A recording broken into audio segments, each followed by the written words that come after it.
Capítulo 16 Programações reencarnacionistas.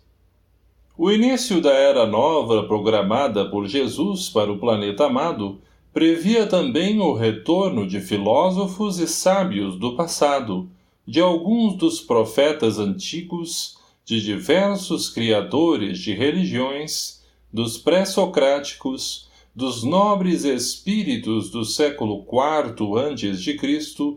como aqueles que antecederam ao nascimento do Messias e renasceram em Roma, preparando-lhe o advento. De igual maneira, os iluminados pensadores da escola neoplatônica de Alexandria, culminando nos séculos III e IV, com os mártires, com os abnegados e os santos medievais, com os gloriosos lutadores da Renascença, da Reforma, da Contra-Reforma, com os audaciosos construtores dos séculos XVII, XVIII e XIX, entre eles, os grandes missionários da ciência e da tecnologia, tornando o século atual um verdadeiro santuário de amor, de beleza, de caridade, de iluminação espiritual. Certamente que, em períodos diferentes, missionários do bem e da verdade estiveram na Terra, a fim de que nunca faltassem os ensinamentos superiores que facultam a libertação das amarras nas tendências perturbadoras das más inclinações. Na atualidade, porém, ocorreria algo especial em relação aos insensatos e perversos, aqueles que ainda se comprazem no mal, que, desfrutando da feliz oportunidade de autorredenção, e não a aproveitando, em razão da sua sintonia com o primarismo, serão recambiados para mundos inferiores a eles equivalentes. Nesses novos campos de luta, oferecerão os conhecimentos que amealharam na Terra, experimentarão as consequências da teimosa persistência no crime e na hediondez, até que se integrem nos compromissos edificantes e possam voltar à Mãe Terra, integrando-se-lhe no programa de sublimação. Verdadeira revolução espiritual estava sendo travada no mundo das causas, a fim de que o advento do amor e da caridade, do bem e da misericórdia, possa dar-se sem precipitação, dentro de uma programação muito bem elaborada, que não mais pode ser postergada.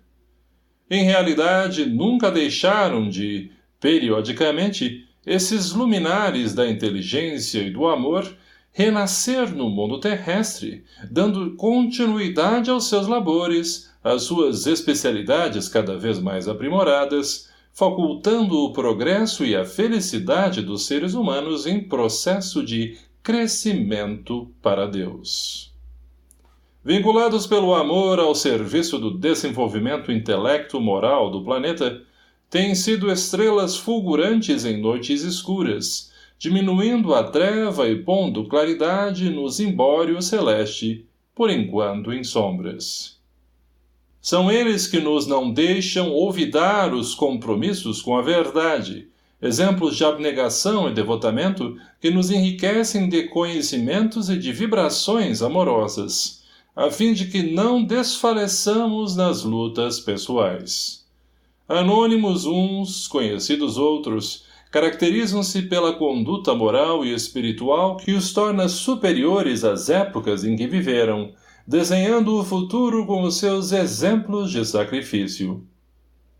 Reflexionando em torno dos dias do futuro, não pude furtar-me ao desejo de contribuir, de alguma forma, com esses missionários do bem, prometendo-me intensificar os esforços para melhor servir, pelo menos, no período de preparação para os seus renascimentos no corpo físico.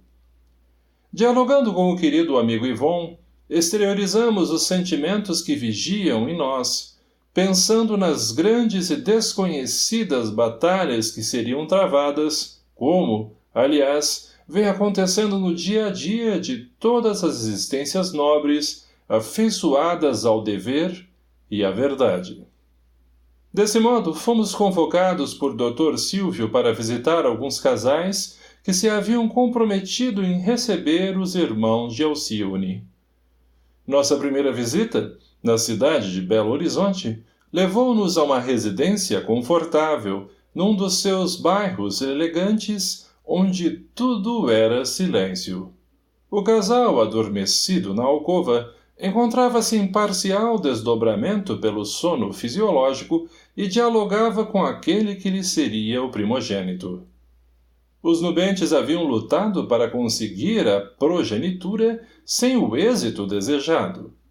Vários especialistas haviam sido consultados oportunamente e a resposta era sempre desanimadora, explicando aos parceiros que não haviam detectado qualquer impedimento fisiológico em nenhum dos dois. No entanto, a possibilidade permanecia nula.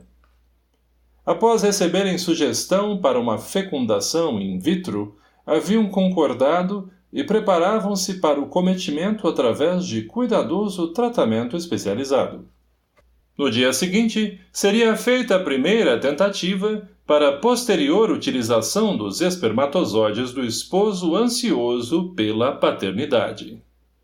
Considerando-se o mérito de ambos os cônjuges, foram destacados 2 espíritos da equipe da Era Nova para que renascessem através desse processo especial.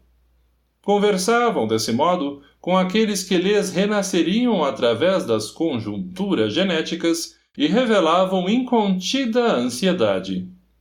Dr. Silvio, solícito, conhecendo o programa que seria executado, propôs que dessemos início à terapia auxiliar preparatória, convidando-nos à oração de súplica ao Senhor da vida em favor dos futuros genitores.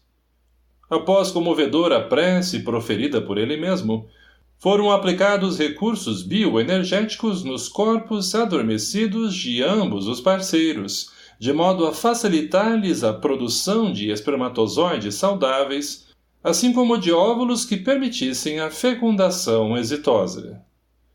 Embora os cuidados de que se revestia o momento, notamos a presença de alguns espíritos em aflição que haviam acorrido à residência ao saberem dos planos para o renascimento dos visitantes e que, de alguma forma, tinham vinculação emocional com os cônjuges. Aliás, foram um aborto no passado que criara a dificuldade atual.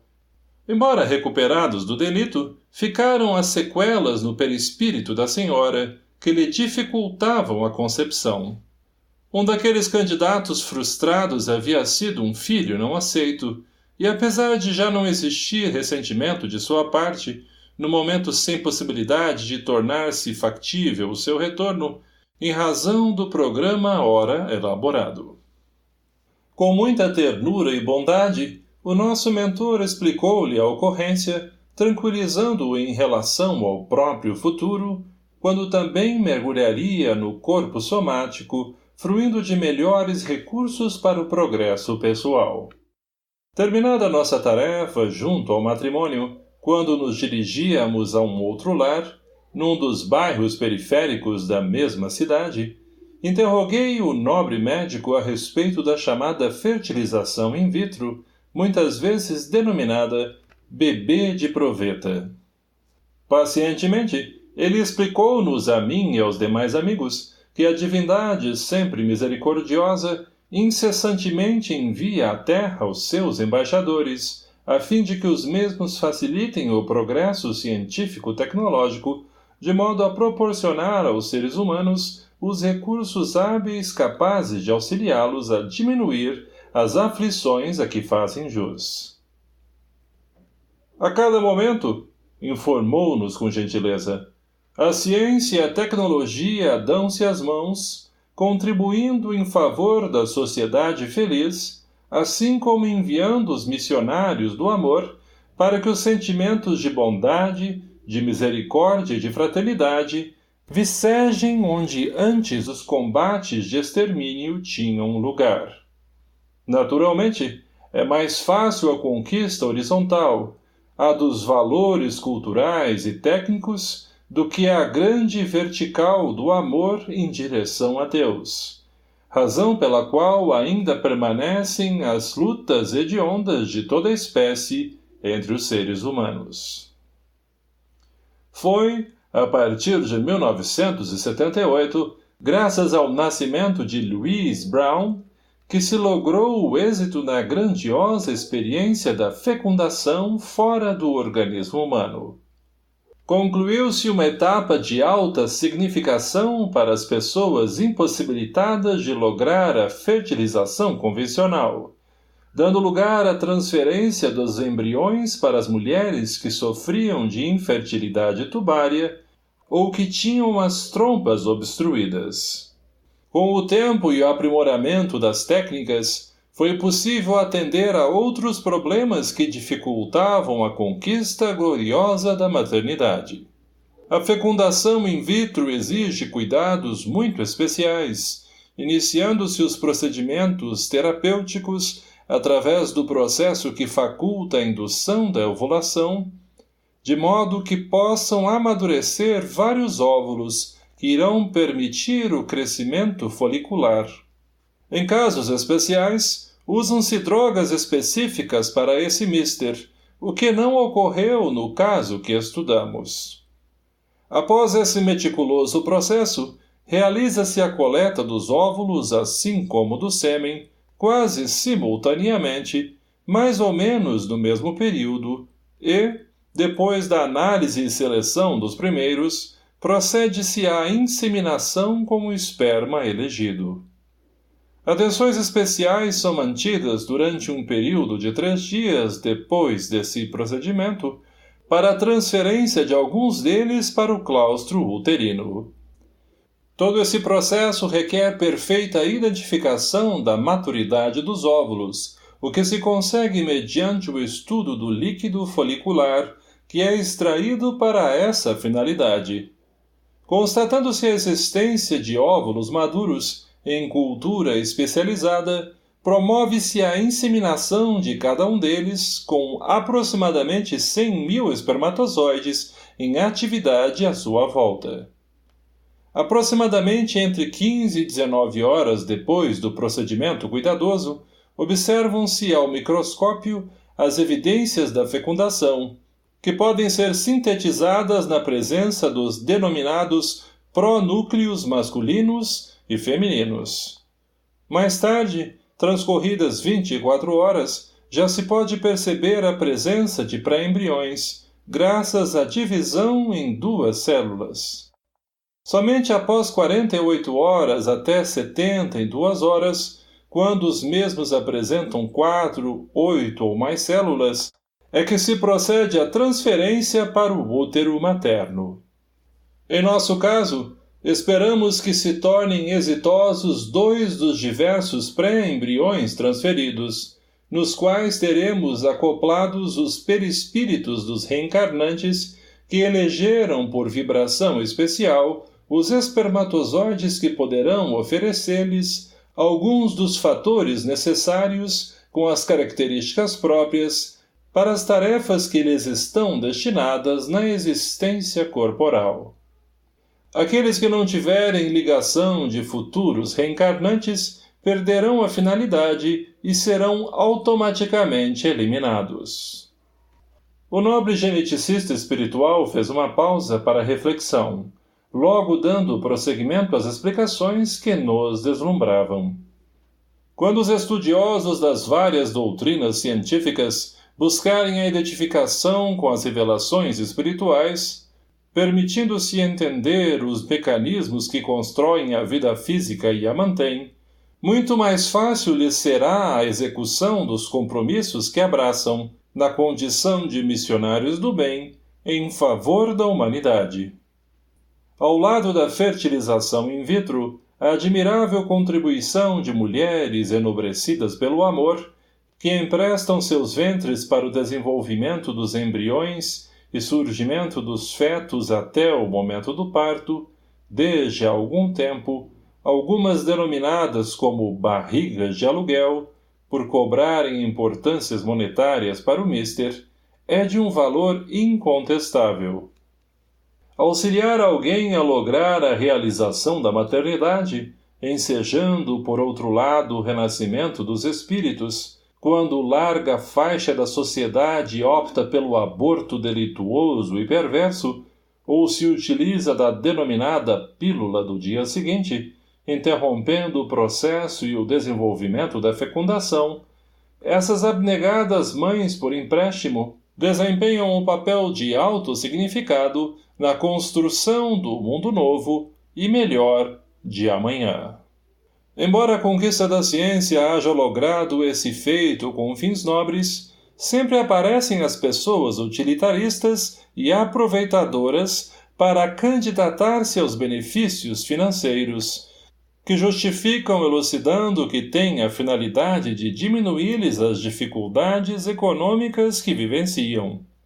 Apesar de não concordarmos com tal conduta, também não nos opomos às mesmas que, em alguns casos compreensíveis, são benfeitoras da humanidade. O mais curioso ocorre, não raras vezes, quando, em convivência com o espírito reencarnante, desenvolvem-se os adormecidos sentimentos da maternidade e, após o parto, tocadas pela presença do já querido ser, negam-se a devolvê-lo àqueles que as contrataram.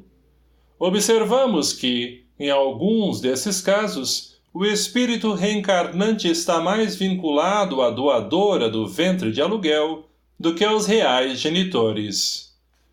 Sucede que ninguém pode burlar os mecanismos sublimes das leis cósmicas que regem o universo e as criaturas humanas. Normalmente, os caminhos transversais a que muitos indivíduos recorrem para fugir da responsabilidade conduzem-nos exatamente ao destino que lhes diz respeito e não aos sítios onde gostariam de desfrutar da inutilidade.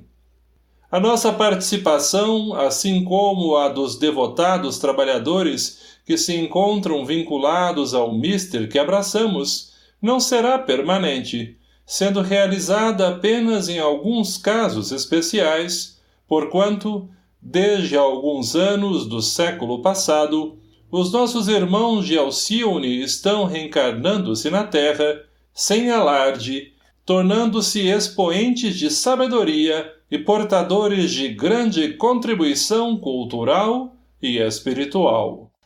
À medida que os anos se passaram desde as primeiras ocorrências, estamos agora vivenciando o período para os renascimentos em massa, enquanto tem lugar, a princípio, lentamente, o expurgo dos irmãos infelizes, vinculados à revolta e à truculência de que se utilizam em tentativa inútil para impedir a felicidade dos seres humanos. De maneira equivalente, à medida que os anos se sucederem, número bem expressivo de desatinados será encaminhado ao exílio temporário, de forma que irão contribuir para o desenvolvimento dos seres que encontrarão em os novos ninhos domésticos, para volverem em triunfo quando se depurarem das graves imperfeições que lhes dificultam a marcha do progresso. Tem sido assim desde os primórdios do estabelecimento das raças humanas na Terra, quando missionários do amor e do conhecimento, oriundos de outras moradas da casa do Pai, mergulharam nas sombras do planeta para oferecer a contribuição valiosa dos seus conhecimentos. É assim que tudo serve, que tudo se encadeia na natureza, desde o átomo primitivo até o arcanjo, que também começou por ser átomo. Admirável lei de harmonia, que o vosso acanhado espírito ainda não pode apreender em seu conjunto. Assim responderam os espíritos nobres responsáveis pela codificação do Espiritismo a Allan Kardec, conforme a questão de número 540, íncita em O Livro dos Espíritos. Esse encadeamento já houvera sido percebido por Antoine Lavoisier, na sua célebre citação em torno do estudo da massa. Na natureza nada se cria, nada se perde, tudo se transforma. Nada obstante, na atualidade constatou-se que há sempre uma perda de massa na reação de uma substância libertando energia, o que, de certo modo, não altera o conteúdo do nosso pensamento em torno da harmonia universal, assim como das leis que a mantêm. Houve um silêncio natural, convidando-nos a reflexões profundas em torno dos divinos desígnios. Na programação em torno do renascimento dos espíritos procedentes de Alcione, considerando-se que os mesmos não têm compromisso negativo no planeta terrestre, destacou-se a desnecessidade de estabelecimento de metas proporcionadoras do ressarcimento de débitos morais em relação às existências anteriores, como sempre ocorria nos casos convencionais a que estávamos acostumados. No departamento de reencarnações, os mapas, adrede estabelecidos, apresentavam organismos saudáveis sujeitos, entretanto, aos fenômenos normais de desgaste da energia, assim como às ocorrências de enfermidades menos graves, de forma que todo o tempo de que dispunham os espíritos fosse dedicado ao labor edificante da fraternidade, dos estudos e aplicações das propostas sobre o próprio progresso moral e espiritual, assim como do planeta. Trazendo da dimensão de onde se originavam os tesouros logrados no processo da evolução, não eram exilados em mecanismos de reabilitação, mas voluntários do amor, contribuindo em favor da felicidade das vidas humanas em cujo seio renasceriam. Os cuidados, portanto, no que dizia respeito aos renascimentos, cingiam-se, na grande maioria, às contribuições genéticas dos futuros genitores, de maneira que os perispíritos dos candidatos pudessem modelar as suas necessidades intelectuais e morais, experimentando as conjunturas ambientais, mas também desenvolvendo os compromissos a que se vinculavam, sem maiores impedimentos resultantes da maquinaria orgânica. Desse modo, os preparativos para a inseminação artificial, no caso referido, prosseguiram amparados por Dr. Silvio e nossa equipe, transformando-se em realidade dias depois, quando foi possível fazer a transferência dos embriões com os respectivos espíritos vinculados, facultando posteriormente a constatação do fenômeno da gestação. A alegria que tomou conta do casal quando lhe foi apresentado o diagnóstico de êxito em torno do empreendimento, converteu-se numa celebração de amor e de gratidão a Deus através da oração, de que participamos à noite, quando se encontravam em parcial desdobramento pelo sono. Tanto os futuros genitores como os irmãos gêmeos, que se reencarnariam, exultavam, dialogando com emotividade e confiança em torno dos planos de construção do bem, mediante o estudo, a dedicação ao trabalho e a entrega irrestrita à divina misericórdia, que tudo provê com equilíbrio e sabedoria. Instrumentalizados com essa e outras experiências realizadas com famílias de diferentes classes socioeconômicas, ouvimos o benfeitor declarar que agora era factível pensar-se nos programas de reencarnações em massa, obedecendo-se, todavia, às determinações do Senhor da Vida.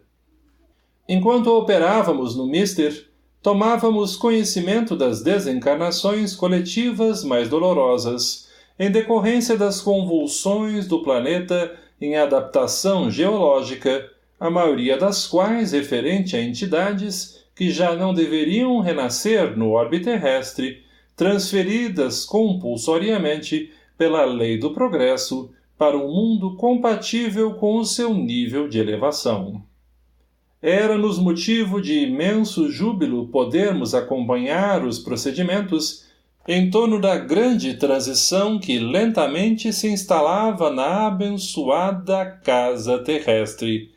ensejando a renovação de milhões de espíritos que ainda se encontravam sujeitos à ignorância das leis da vida, assim como outros, que permaneciam enrodilhados em compromissos infelizes de que tinham dificuldade de libertar-se. Podíamos perceber os numerosos grupos de trabalhadores de nossa esfera e de outras, sob o comando superior de Jesus, desdobrando-se para criar no planeta a psicosfera compatível com as exigências das transformações que se operavam, mediante o sofrimento, assim como através do despertamento das consciências pela iluminação do conhecimento e as bênçãos da caridade. Os grupos espíritas afeiçoados à verdade e os trabalhadores responsáveis pela realização do bem geral passavam a receber informações especializadas a respeito da conduta dos seus membros, como aliás sempre ocorreu, de forma que pudessem criar o clima mental e emocional para enfrentar os cataclismos que, por outro lado, aconteciam mais frequentemente, acelerando o processo de crescimento das vidas em amor e paz. Simultaneamente, reconhecendo as operações transformadoras que ora se realizavam, entidades perversas, vinculadas ao desvario ou dele vítimas, movimentavam-se com sofreguidão, desenvolvendo mecanismos de agressividade contra todos aqueles que se encontravam comprometidos com a responsabilidade das mudanças em andamento.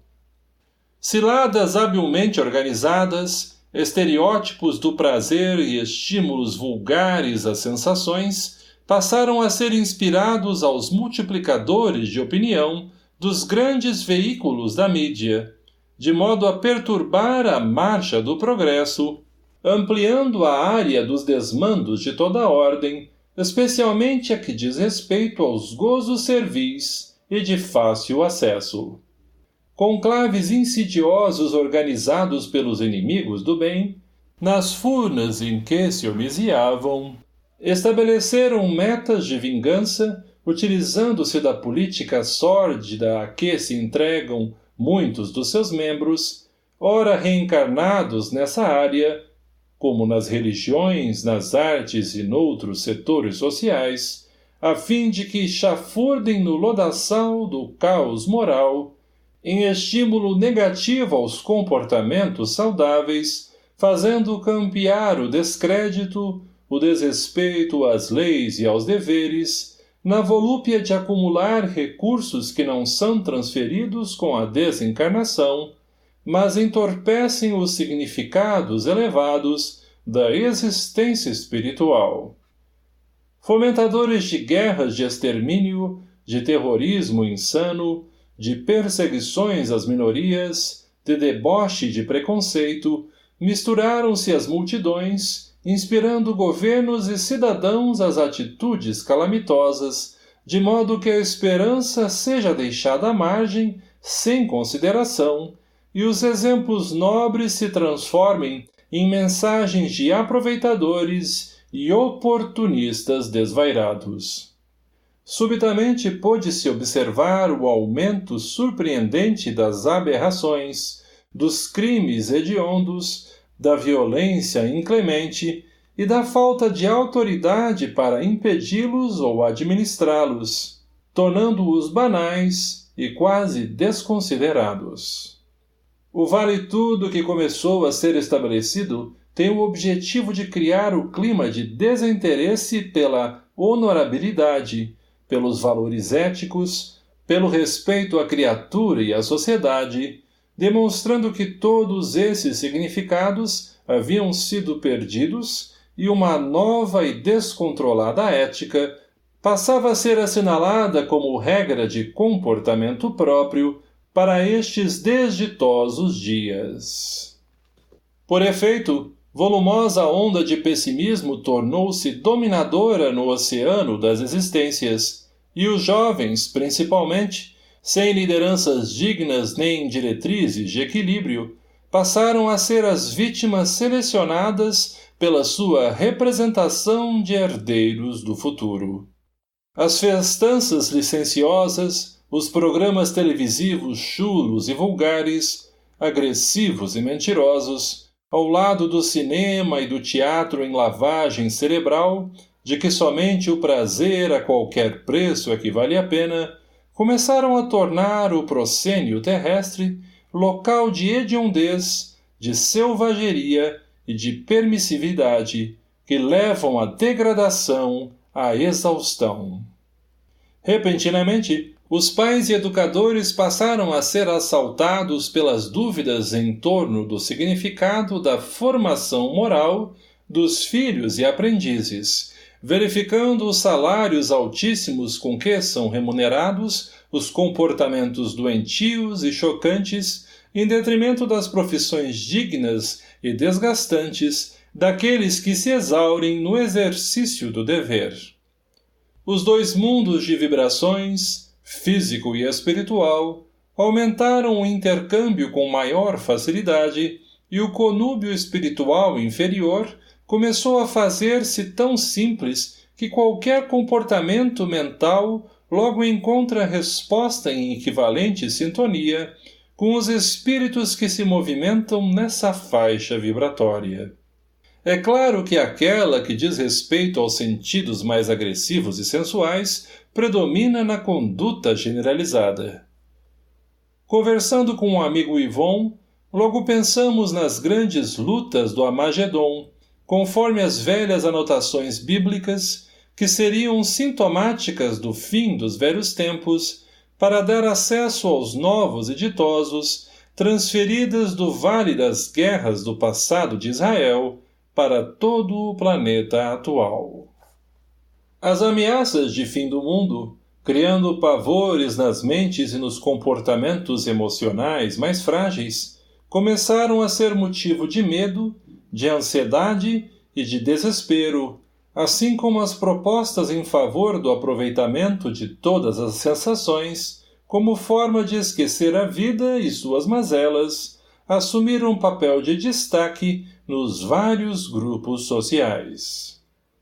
Médiuns que haviam aceitado compromissos de alta responsabilidade para exercer a faculdade com Jesus, nestes difíceis dias, sem dar-se conta, estão abandonando a vigilância recomendada pelo mestre por Allan Kardec para engalfinhar-se em lutas de competição doentia, buscando lograr posições de relevo, enquanto se fazem instrumentos de espíritos levianos que se comprazem em profetismo de terror e revelações confusas, mediante as quais tentam introduzir, no movimento espírita, as informações inautênticas de que se fazem portadores, gerando incompreensão e desordem.